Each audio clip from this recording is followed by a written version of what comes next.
ചില പ്രതിഭകൾ കലയുടെ രംഗത്ത് അസാധ്യമായ പ്രാവീണ്യം തെളിയിക്കും. പക്ഷേ വ്യക്തിജീവിതത്തിൽ ആ പ്രാവീണ്യമൊന്നും കാണില്ല. വ്യക്തിജീവിതത്തിൽ അവരുടെ പിഴവുകൾ അവരെ ഒരുപാട് അഗാധ ഗർത്തങ്ങളിലേക്ക് തള്ളിവിടും. പറയുന്നത് ഭാനുരേഖ ഗണേശൻ്റെ കഥയാണ്. ഭാനുരേഖ ഗണേശൻ എന്ന് പറഞ്ഞാൽ സിനിമാ കേരള പ്രേക്ഷകർക്ക് മനസ്സിലാകില്ല. പക്ഷേ രേഖ എന്ന് പറഞ്ഞാൽ മനസ്സിലാകും. ഒരു തലമുറയെ കൈകളിലിട്ട് അമ്മാനമാടിയ മാതക സുന്ദരിയായിരുന്നു രേഖ. ജമിനി ഗണേശൻ്റെയും പുഷ്പവല്ലിയുടെയും മകൾ. ജമിനി ഗണേശൻ കാതൽ മന്നനാണ് തമിഴിൽ. ജമിനി ഗണേശൻ ഒരു പൂവിൽ നിന്ന് മറ്റൊരു പൂവിലേക്ക് തേൻ നുകരുന്ന ശലഭത്തെ പോലെയാണ്, അല്ലെങ്കിൽ വണ്ടിനെ പോലെയാണ്. അങ്ങനെ പുഷ്പവല്ലിയിൽ ഉണ്ടായ മകളാണ് രേഖ. ജമിനി ഗണേശൻ ആദ്യഘട്ടത്തിൽ രേഖ മകളാണെന്ന് അംഗീകരിച്ചിരുന്നില്ല. പിന്നീട് അദ്ദേഹത്തിന് അംഗീകരിക്കേണ്ടി വന്നു. കാരണം രേഖയ്ക്ക് പത്മശ്രീ അടക്കമുള്ള അവാർഡുകൾ കിട്ടിയപ്പോൾ ജമിനി ഗണേശൻ്റെ സഹായമില്ലാതെ തന്നെ രേഖ ബോളിവുഡിൽ താരമായപ്പോൾ തൻ്റെ മകളാണ് രേഖയെന്ന് അല്പം കുറ്റബോധത്തോടു കൂടി ജമിനി ഗണേശന് അംഗീകരിക്കേണ്ടി വന്നു എന്ന് വേണമെങ്കിൽ പറയാം. അഭിനയ രംഗത്ത് രേഖയെ വെല്ലാൻ കഴിയുന്ന നടിമാർ ചുരുക്കമാണ്. രേഖ വലിയ സൗന്ദര്യമൊന്നുമുള്ള നടിയായിരുന്നില്ല.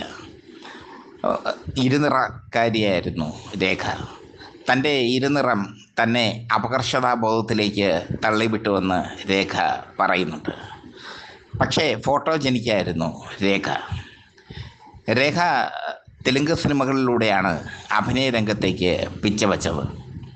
സാവൻ ഭാവ്ദോർ എന്ന ഹിന്ദി ചിത്രത്തിലൂടെ ബോളിവുഡിൽ ശക്തമായ അരങ്ങേറ്റം നടത്തി. അതോടുകൂടി ആദ്യത്തെ പ്രണയവും രേഖയ്ക്ക് സംഭവിച്ചു. നടനായ വിനോദ് മെഹ്റയുമായി രേഖ പ്രണയത്തിലായി. ഇരുവരും വിവാഹം കഴിച്ചു. 1973 ഇരുവരും വിവാഹം കഴിച്ചത്. വിവാഹത്തിന് ആയുസ് കുറവ്. വിനോദ് മെഹ്റയെ രേഖ മടുത്തു. പിന്നീട് അമിതാഭ് ബച്ചനും രേഖയും തമ്മിലുള്ള പ്രണയം ബോളിവുഡിൽ ചർച്ചാ വിഷയമായി മാറി. ഇരുവരും ഒരുമിച്ച സൂപ്പർ ഹിറ്റ് ചിത്രമാണ് സിൽസില. സിൽസില എന്ന ചിത്രത്തിലൂടെ അമിതാഭ് ബച്ചൻ രേഖ ജോഡി ബോളിവുഡിൽ തരംഗമായി മാറി. അമിതാഭ് ബച്ചനും രേഖയും തമ്മിൽ വിവാഹിതരാകുന്നു എന്ന വാർത്ത ബോളിവുഡിലെ പാപ്പരാസികൾ എഴുതി. എന്തായാലും അമിതാഭ് ബച്ചനോടൊപ്പമായിരുന്നു രേഖയുടെ അന്നത്തെ താമസം. ഇരുവരും വേർപിരിച്ചത് അമിതാഭ് ബച്ചൻ്റെ ഭാര്യയായ ജയാ ബച്ചൻ കാരണമാണെന്ന് പിന്നീട് പത്രക്കാർ എഴുതി. അമിതാഭ് ബച്ചനുമായി വേർപിരിഞ്ഞ ശേഷം രേഖ ബോളിവുഡിൽ സജീവമായി. സൂപ്പർ താരങ്ങളായ ധർമ്മേന്ദ്രയുടെയും മറ്റുമൊക്കെ നായികയായി രേഖ. വർഷങ്ങൾക്ക് ശേഷം രേഖ മുകേഷ് അഗർവാൾ എന്ന ബിസിനസ്സുകാരനെ വിവാഹം കഴിച്ചു. പ്രണയ വിവാഹമായിരുന്നു അതും. മുകേഷ് അഗർവാൾ വലിയ ബിസിനസ്സുകാരനായിരുന്നു. പക്ഷേ താമസിയാതെ മുകേഷ് അഗർവാൾ ആത്മഹത്യ ചെയ്തു. ആത്മഹത്യക്ക് പിന്നിൽ രേഖയുടെ അവിശുദ്ധ ബന്ധങ്ങളാണെന്ന് പാപ്പരാസികൾ എഴുതി. രേഖ തളർന്നില്ല. മുകേഷ് അഗർവാൾ വിഷാദ രോഗത്തിന് അടിമയായിരുന്നുവെന്നും വിഷാദ രോഗത്തിന് മരുന്ന് കഴിക്കുന്ന വ്യക്തിയായിരുന്നുവെന്നും വിഷാദ രോഗം കാരണമാണ് മുകേഷ് അഗർവാൾ ആത്മഹത്യ ചെയ്തതെന്നും രേഖ പിന്നീട് പറഞ്ഞു. അതിനുശേഷം രേഖയുടെ പ്രണയം അക്ഷയ് കുമാറുമായിട്ടായിരുന്നു. ഖിലാഡിയോം കാ ഖിലാഡി എന്ന ചിത്രത്തിൽ രേഖയും അക്ഷയ് കുമാറും ഒരുമിച്ച് അഭിനയിച്ചു. വലിയ ഹിറ്റായിരുന്നു ആ ചിത്രം. അതോടുകൂടി തന്നേക്കാൾ 30 വയസ്സ് എളുപ്പമുള്ള 20 വയസ്സ് എളുപ്പമുള്ള അക്ഷയ് കുമാറും രേഖയും തമ്മിൽ പ്രണയത്തിലായി. അക്ഷയ് കുമാറിൻ്റെ ശരീര സൗഷ്ഠവം രേഖയെ ആകർഷിച്ചു. അക്ഷയ് കുമാറും രേഖയും തമ്മിലുള്ള പ്രണയം ബോളിവുഡ് ആഘോഷിച്ചു. അക്ഷയ് കുമാർ രേഖയെ എങ്ങനെ പ്രണയിച്ചു എന്നത് ചോദിച്ചാൽ രേഖ അപ്പോഴും യൗവനയുക്തയായിരുന്നു. നിത്യഹരിത നായികയായിരുന്നു രേഖ. രേഖ കൃത്യമായി യോഗയും ഫിറ്റ്നസ്സും ഒക്കെ യോഗയിലും മറ്റ് ഫിറ്റ്നസ് മാർഗങ്ങളിലും ഒക്കെ മുഴുകിയിരുന്നു. രേഖയുടെ ശരീരം വളരെ യൗവനയുക്തമായിരുന്നു അക്ഷയ് കുമാറുമായി പ്രണയത്തിൽ ആകുമ്പോൾ. 71 വയസ്സായി രേഖയ്ക്ക് ഇപ്പോഴും രേഖയെ കണ്ടാൽ 50 വയസ്സ് പ്രായം മാത്രമേ തോന്നിക്കൂ. അതാണ് രേഖയുടെ പ്രത്യേകത. എന്തായാലും അക്ഷയ് കുമാറും രേഖയും തമ്മിലുള്ള പ്രണയം വലിയ വിവാദമായി മാറി. അക്ഷയ് കുമാറും രേഖയും തമ്മിലുള്ള കാമകേളികൾ ഭാവന വെച്ച് പാപ്പരാസികൾ എഴുതി. അതിലൊന്നും രേഖ തകർന്നില്ല. താൻ പ്രണയിക്കുന്നവരെ അല്ലെങ്കിൽ തൻ്റെ പ്രണയം ആഘോഷിക്കുന്നവരെ രേഖ മൈൻഡ് ചെയ്തില്ല. രേഖയ്ക്ക് രേഖയുടേതായ ഒരു തലമുണ്ടായിരുന്നു.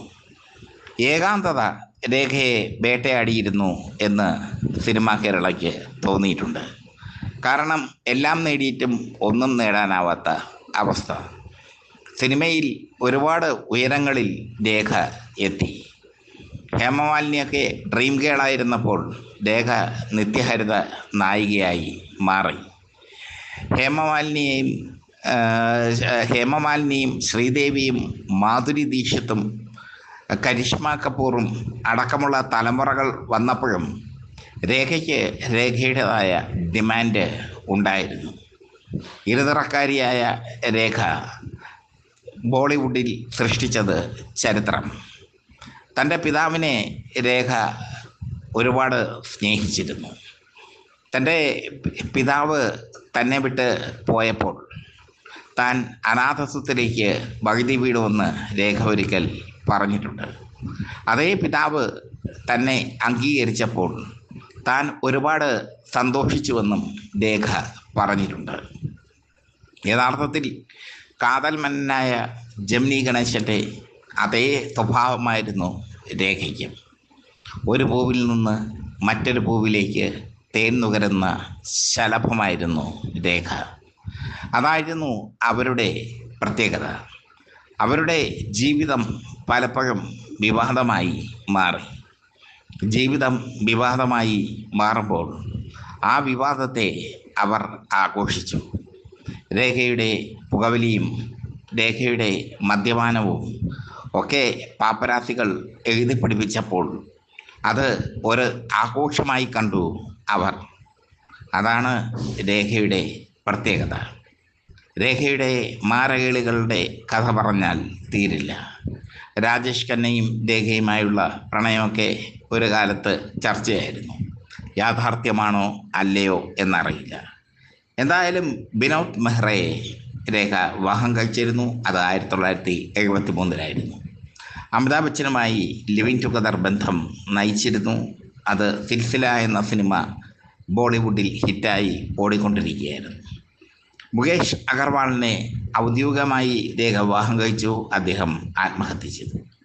അക്ഷയ് കുമാറും രേഖയും തമ്മിൽ അവിശുദ്ധമായ ബന്ധം ഉണ്ടായിരുന്നു. അത് ബോളിവുഡിനെ അമ്പരപ്പിച്ച ബന്ധമായിരുന്നു. കാരണം 20 വയസ്സിനേറെ ഇളയതാണ് അക്ഷയ് കുമാർ.